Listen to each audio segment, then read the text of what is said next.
लोगोसेनो they claim होदो दे रायजोफोर लोगोसेनो बानजायारि आफादनिफ्राय गांसे आर'नाइजों बिथांखौ बरायनो थाखाय आं गुरै खालामदों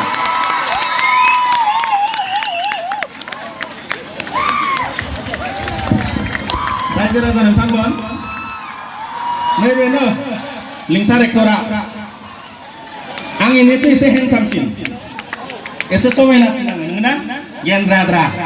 गोदोना गैजा रोङि गाज्रि गियान जाया आङो लिंसार फंबायखौ ओरैनो फंनैसो जास्ट नोंथांमोननि सिगाङाव फंनैसो बिबुंथि लानो थाखाय आं एसे खावलायनाय जाबाय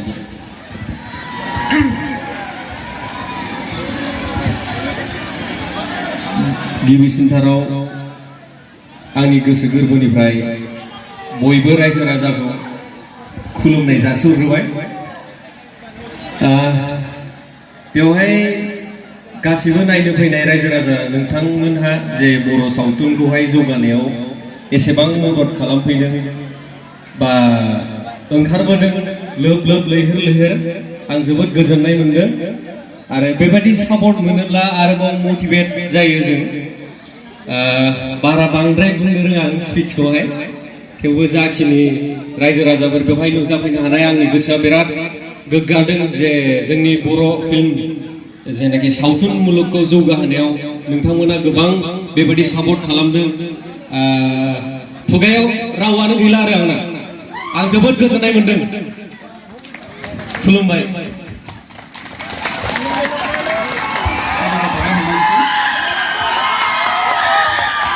नैबे दा जेनाखि जानो गोनां दाखा जोमै सावथुन बेनिनो दोंसे डायलग आरो माने दानि बिराद सेंग्रा सिख्लाफोरनि गेजेराव जायो बियो गोबाङानो जेन'बा ब्रेकआप जालायो गोसथोलायनायजों गारलायो नङा होमबा दा खायसेया ब्रेकआप जानानै सासेया गुबुन सासेजों गारजायोब्ला सासेनि थाखाय गोबां फाग्ला बा सोरबा फाग्लि जायो नङा होमबा दा बेखौ लानानैहाय जोंना आदाया सुजुदों मोनसे डायलग आरो माने बे गोसोखांबाय थायो नालाय दा बेवहाय दोंसे डायलग दं आरो बे डायलगानो जाहैबाय साना सानब्ला मालाय बोरैथो थानो हानो मालाय गोसोआनो गावनि गोसो बादिसो सोलियोबा गोजोननाय थाबाय रोजा रोजा साबायखर थाबाय फंबाय लिंसारनिसिम नै बे बिथाङानो जोंनि सावथुननि करिय'ग्राफिखौ खालामदों मेथाइनि करिय'ग्राफिखौ मोजां खालामदों बिथांखौ गांसे आर'नाइजों बरायनो थाखाय आं गुरै खावलायनाय जाबाय थेंक इउ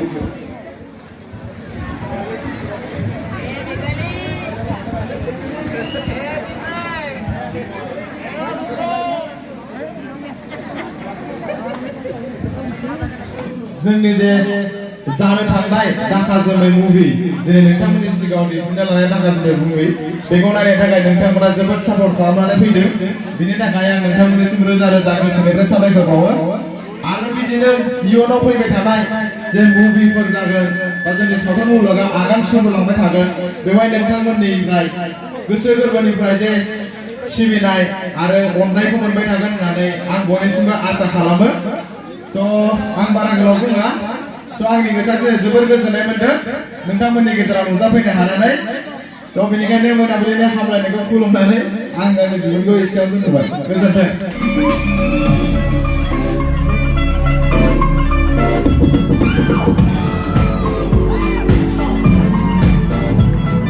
गोरबोनिफ्राय अननाय आरो खुलुमनायखौ जासिहरनाय थाबाय बारा गोबाव सम बुंबाय थालिया ना रायजोफोर आंजों बयबो मदद होफानांगोन दे रायजोफोर दे अके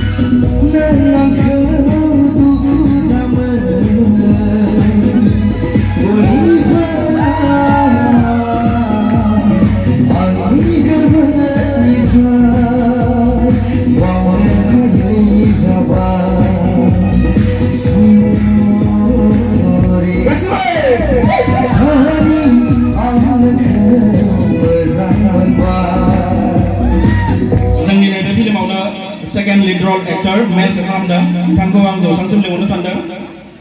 बिथांनि मुङा जाबाय बिग्राय ब्रह्म डेन्जार बडिखा मानसिया नै बिथांखौ फैसालिसिम फैनो थाखाय आं गुरै खावलायहरनाय जाबाय दे गांसे आर'नाइजों बिथांखौबो बरायलायदों बेखौबो आंनो बडि जाहोदों फोरों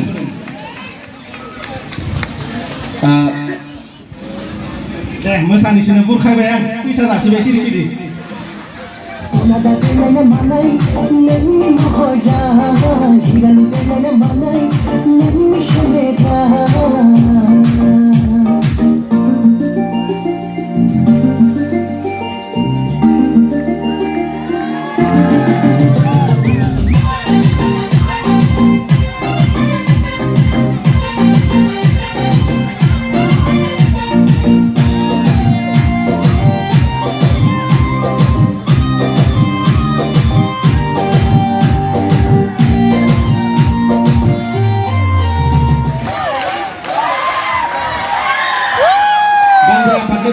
गांसे आर'नाइजों बिथांखौ बरायफैनो थाखाय आं गुरै खावलायहरनाय जाबाय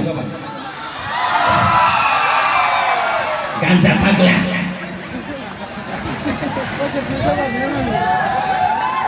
सिनेमायावसो गान्जा फाग्ला बिरि फाग्ला थांखु फाग्ला दै मोगथाङाव खिन्थु जेबो गैखाया नायनानै ला जोंदा माथा मोखाङा आंनि बायदि गुफुर दा जा फिसा फंबायफोरा बिदि बारनायलायनो लुबैदोंमोन दा बे नार्जारि फंबायाबा हागोन ना हाया बिनियावबो एसे गेस्ट्रिकसो जादों नामा सोंना नायनोसै आं खेबसे नांगौ बारनिसो दे फैसा जासिनाय आं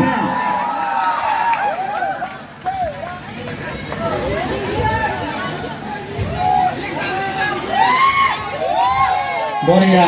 भेरि गुड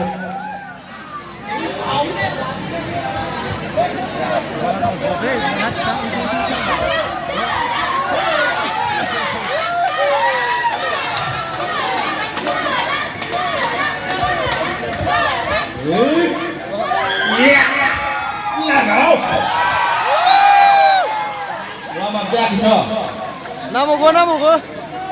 खेबसे बावनो नै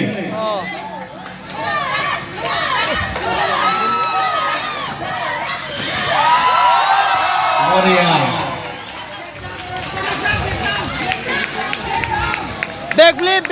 दा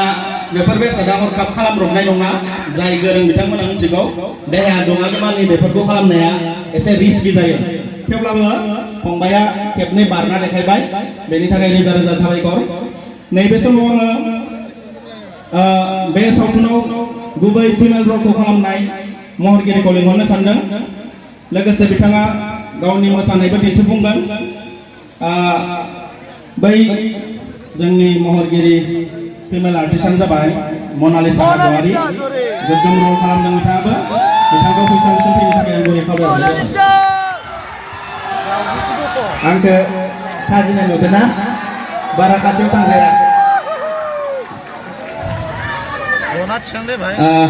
बिनानावखौ जास्ट गावनि एड्रेसखौ होनो थाखाय आङो गुरै खावलायनाय जाबाय फन नाम्बारबो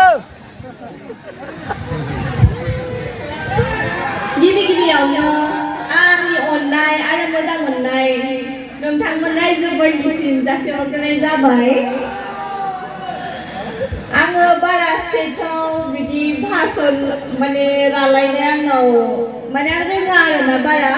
आं बिदि रायलायफेरा बिराद गोबां मानसिफोर दङ एसे नार्भासबो खालामदों गिनाय फैयो आरोना एसेबां गोबां मानसिफोर जोंनि बे फिल्मखौ सावथुनखौ नायनो फैनायनि थाखाय आङो आंनि गोसो गोरबोनिफ्राय आं हामबायहरो आरो आसा खालामो नोंथांमोना मोजां मोनगोन होननानै दा नोंसोरो सावथुनखौ नायनायनि उनाव रिभिउखौ होबानो जाबाय ओमफ्राय आङो बेयाव बारा गोबाव थानाय जानाय नङा आङो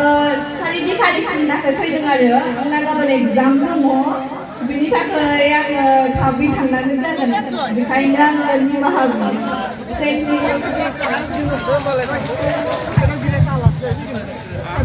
बिनानावा देंगो रोखोमनि बर' रायलायो जेखिजायानो जाया मनालिसाखौ आङो गावनि मोसानायखौ दिन्थिफुंनो थाखाय गुरै खावलायनाय जाबाय